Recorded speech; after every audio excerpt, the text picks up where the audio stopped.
What we have to understand about ourselves is that our brain is interpreting and transmitting the experience that we have to us, and none of our version is fully accurate.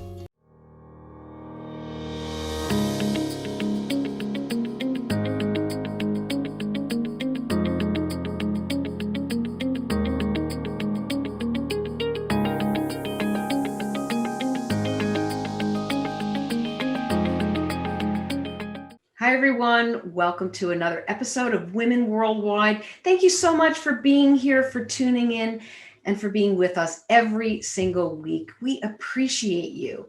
This show is dedicated to some of the things that you might be thinking or the feelings that you're having, the anxious, angry, frustrated, feelings that are happening right now because of what we see in our world. After all, we're still navigating a global pandemic.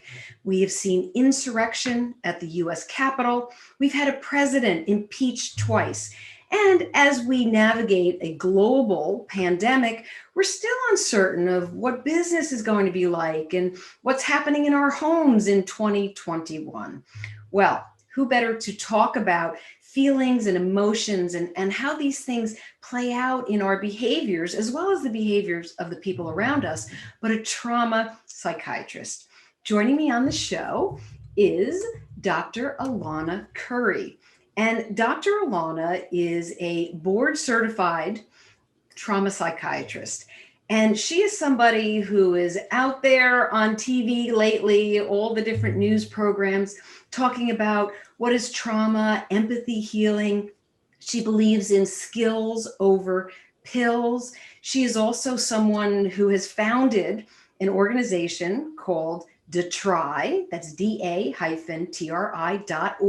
which is a place you can go to find cutting edge information on one of the most challenging health issues that we're facing, and that is trauma.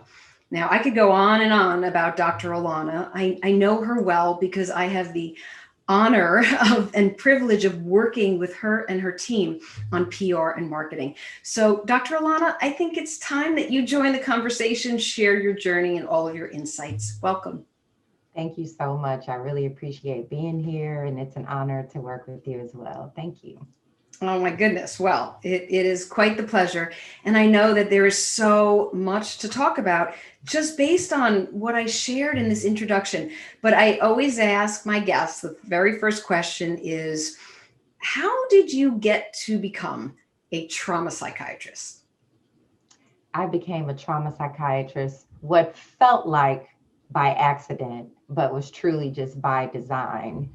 That I had a career that was happily serving at the VA, working with veterans with PTSD and depression, anxiety. I was always just drawn to working with trauma because it was treatable. It was, a condition where we saw people recover and do great things. So it really was my career that led me here because there's no such thing as a trauma psychiatrist until I created it. Because it's a huge hole or a blind spot in the industry, in the mental health industry, in the medical industry, in society, period.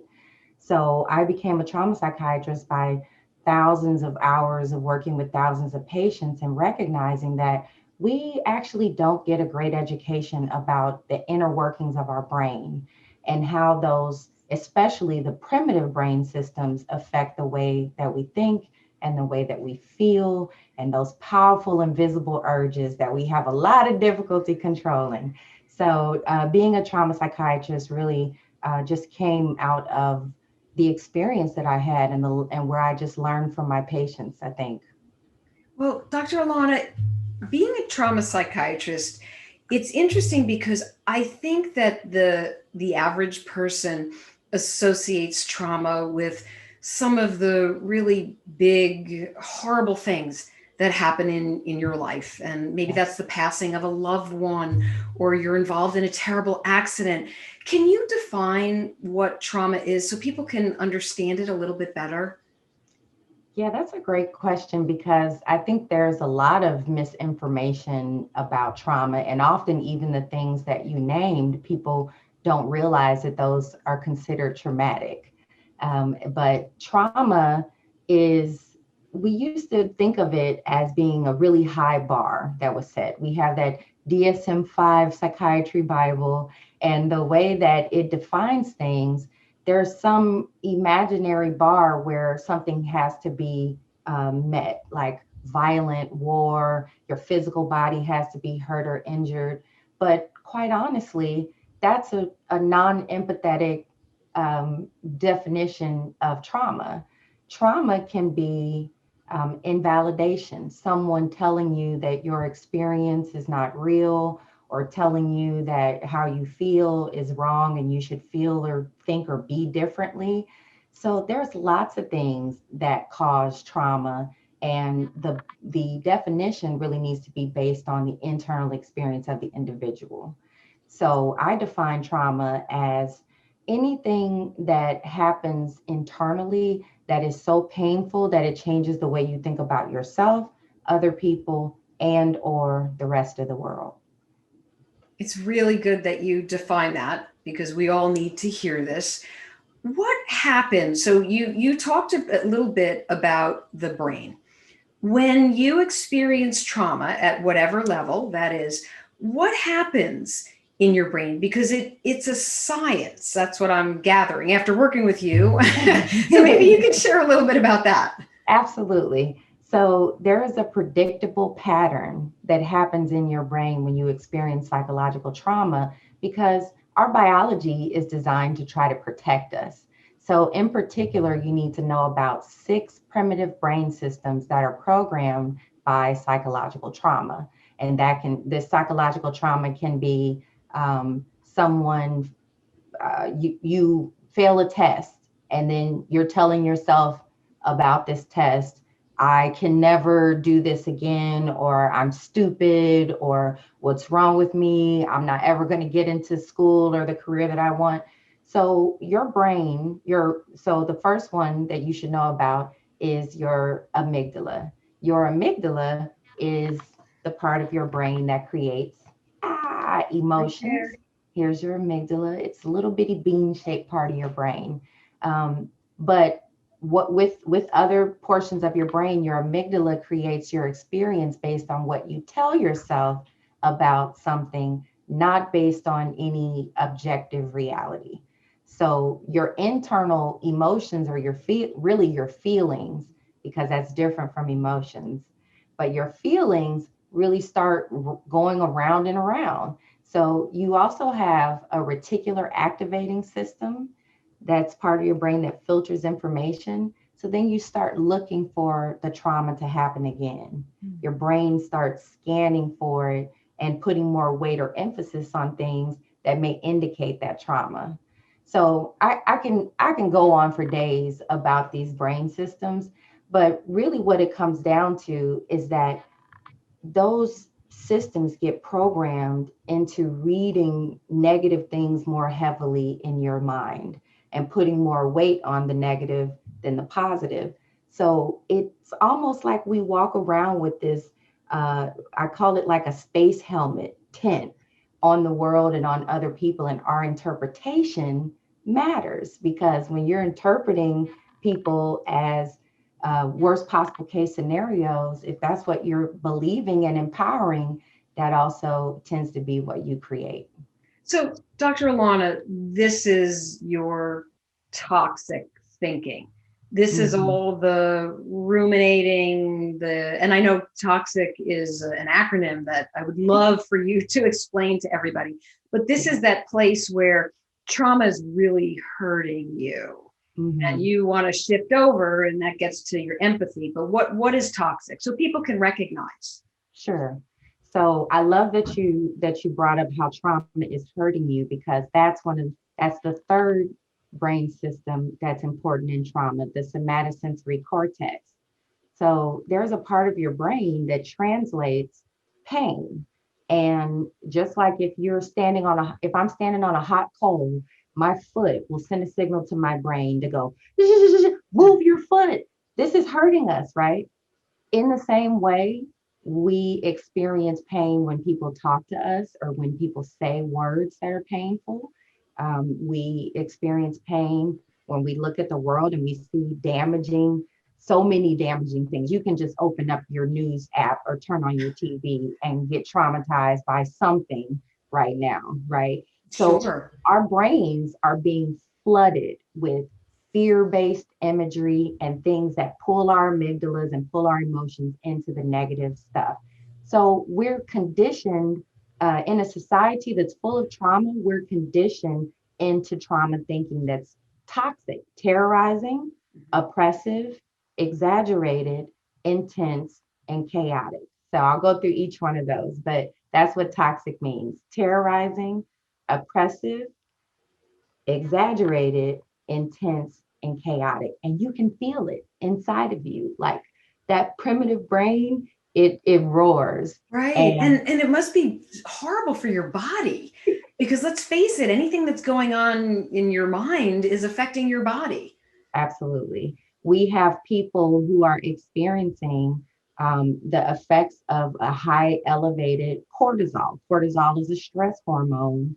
And that stress hormone comes out when we are experiencing things that make us have to engage in rapid change. Rapid change triggers withdrawal from our previous behavior patterns. So, withdrawal, think about your brain reward system. That's the fourth system that I teach, which is that addiction system. And anything that we do on a regular basis or by habit, like anything that feels good triggers dopamine, but some Right. things trigger more dopamine than others. So we have to start looking at ourselves as this biological entity because think about 7 billion plus creators in primitive, traumatized, toxic mode are going to create exactly what we're experiencing right now, just hell on earth. Oh, that's a lot of toxic. It really is. But how does somebody, I mean, this is a lot to take in, the, trying to understand the brain and toxic, but you can, I mean, you stand for, we all know trauma hurts and empathy heals. How do you bridge over? Yeah. Well, I think the way you bridge over is by choice. You have to actually choose to put that internal work on learning yourself because you're the only thing that has control over you. No therapist can do it. You can go to your therapy session Right. and they'll give you some great feedback, great advice. But then if you go back and allow your animal and your primitive thought processes and addictions and other urges to drive your behaviors instead of the deep wisdom that the therapist gave you, then we still have a problem. Right. So I had to recognize that even as a trauma psychiatrist, even as a regular psychiatrist focused in PTSD, doing a damn good job to the best of my ability and knowledge with the tools that they gave me, and it still had me blind to my own traumas Hmm. and to my own emotional pulls and invisible surges and urges until I started really thinking about myself as a biological creature that I had to control with skills, right? That, I mean, each one of us, there's a lot of work to be done, and it is a choice. So rather than, and this gets into some of your skills over pills, rather than being judgmental of the triggers around us, Mhm. it's the focus inward. Do you want to perhaps talk about some of the skills over pills and maybe the love skill, for example? Sure. So I'll dive a little bit more into the toxic skill because I think that it leads really well into the Sure. love skill. So what we have to understand about ourselves is that our brain is interpreting and transmitting the experience that we have to us, and none of our version is fully accurate. None of us. None of it. nobody has the full truth, the full understanding, because you only have access to what your brain and your experiences in this lifetime have given you. And how you interpret things is when your brain sees things and pulls information from the environment, you put the subjective labels on it that ways you've been taught to interpret it.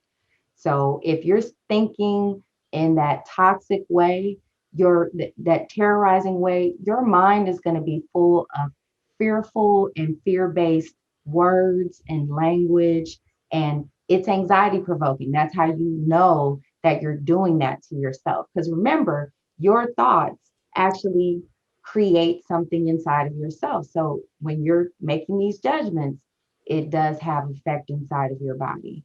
The T is terrorizing, the O is oppressive.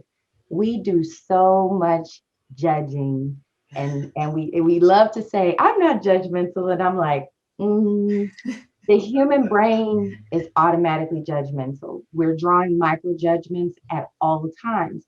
It's important for us to know that, because we know we need to step back a little bit from our own teeny tiny bubble of appreciation. Because think about when you look at another person and you evaluate what's going on with them, you've got about this much information about what's happening, their background, what they've been through True. today, what they went through yesterday, what is happening in their life. Like, we have this much information about each other, a teeny tiny bit based on external factors. So when you're making those judgments, that's a stereotype. It's just your brain filling in the gap of information. So we do a lot of shoulding other people, and Yes. that creates a lot of pain. They should do this, they should do that. Take shit out of your vocabulary is Yeah, basically what you're take shit saying. out of your vocabulary. Mhm. Yeah, unless you're, even when you're thinking about yourself and you're saying, I should be I like this, should. but I'm Yeah. like that. Think about what that creates inside of you. That primitive brain system will create that red sensation. Exaggerated. Think about how extreme we talk now. He always does this. She never does that. We put these labels on people like right and left wing and Mhm. alternative, and what all of those words do is take us away from the shared reality, because those extremes are, it's most of the time easily provable. Like, if I tell my kids, you never take out the trash correctly, that would be a non-factual statement, and it would create a negative experience inside of a person who knows that sometimes they may do it correctly, right? Exactly. Yeah. So the intense part of toxic is when we're feeling those internal sensations, they're being provoked because our somatic sensory cortex is being slapped. Our amygdala is going off in defense of whatever it is that we're thinking or what we're experiencing. Right. The amygdala is driving the bus. Exactly. So all of those internal sensations, when you feel that gas pedal, that's when you got to know, like, ooh, hold on, my animal is about to, Put a leash on that animal. my animal is about to write this script for me. Yeah. And we also have so many thoughts, that chaotic see, so many thoughts going on in our brains Mm. that, we think thousands of thoughts per day, but we're not taught to sit down and think about, what am I thinking? Right. To Because, be an observer, right? To yeah, be more an observer of the thought or the feeling. exactly. So things like meditation and mindfulness skills, a lot of times people don't even get those seriously until they are in what we would consider the worst of their mental health symptoms, and suicidal and all these other things. But imagine what it would be like if we all were taught, like, that's a part of the human function that we Yes. know can be helpful, and we all can practice it. Kids can practice it. It will help with behaviors in school. Teachers can practice it. Parents can practice it. It would help the whole world if we were doing it. But we're Yes. still under the cloud of racism where we kind of divide up other people's stuff, and we don't like to give as much credit to, other cultures and Eastern cultures. But this is just a human fact. Right. Finding the oneness in us all. Exactly. Exactly. So that is what leads to love. The funny Oh, thing about it is that in this process, I realized that we're all functioning out of love, or what we think is love is dysfunctional. Uh, you know, I'm trying not to cuss.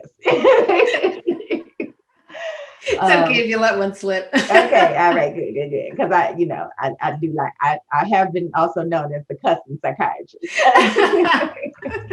But the reality is that even people that we don't understand, that we don't agree with, that we just cannot get why they do what they do, they're operating in love of something, and they're operating in love of someone. Yes. And in their mind, they think that what they're doing is to say whatever it is that they love. Sure. Because Yeah. they have a different movie that's playing out based on all of their perceptions. There you go. Yes. So what we have not learned as a society is how to have balanced thinking. We do a lot of primitive thinking that something is either or, Right. that it's our founding fathers. They were great. They did some great things. They created an amazing plan that has led to Yeah. a truly Framework. amazing country Right. and world, right? And not or, and they did some things. They had some cultures and some ways that damaged a lot of people and were extremely dysfunctional, but they were primitive, just like Yes. we're primitive. And they were doing it based on their programming and biology. And we're doing the same thing until we stop and wake up and actually start operating with love and empathy and sort of reconnect to the shared picture that we all really exist in. That's the actual reality. My version of reality and yours are going to be different. Even in this conversation, Sure. because we're referencing different thought processes and memories, where we have slightly different definition of certain words. So it's important for us to start operating with the invisible parts of ourselves uh, directly in mind. Absolutely. So you did mention love. Yes, Do you want to my break that one down? my favorite skills. Well, I like all of the skills, but the love skill is just choosing to use empathy. And the L is listen and look with suspended judgment. We're going to put our, we know you think you know, Right. but put that version to the side for a second. O, observe the emotions in yourself and the other person. So put words to the emotions. I am feeling anxious. I'm feeling afraid. I'm feeling angry. Mhm. Always look deeper. Right. Anger is the umbrella emotion. So if you hit anger, there's other things. I'm feeling jealous. I'm feeling disgusted. I'm feeling abandoned. I'm Rather than feeling you did this, why did you do that? None of that exact. you. Yeah. So identify what's in your body because you have to control this, but also identify what's going on in them. It Hmm. may not be obvious because we're taught to hide our emotions, Yeah. or we're taught that most of the time when we express them, it's in anger. So it's not our most effective wording. So really looking at each other, and I boil it down to red or green. I wish I had my little Oh, card, but right, right. yeah, red or green. It's really only two modes, love and fear. Yes. The love emotions that create green, healthy feelings, and the red emotions that create negative, angry, fearful, negative results. Okay.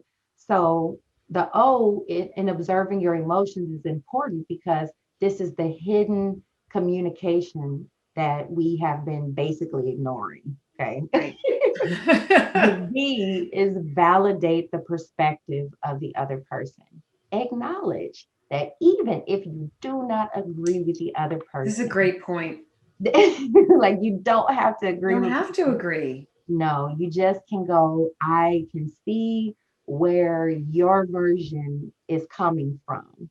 Right. Mama, papa, whoever, whatever figures around you that you listen to, whatever news channels that you consume or are addicted to, that's where you're coming from with your information. And it's just as valid to you as Sure. mine is to me. That is your truth. There it is.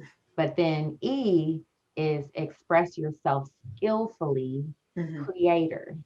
And the reason that I tacked that creator on there is because everybody needs to understand that they're a creator. That's your purpose, that's your default, is you're creating stuff.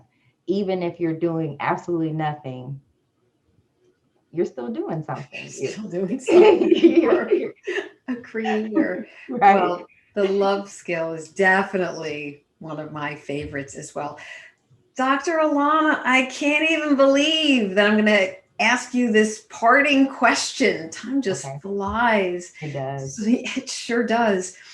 So, what would you like to share with the Women Worldwide Network as your parting advice around trauma hurts and empathy heals? Yeah. I chose that slogan because I like to get to problems and solutions real quick.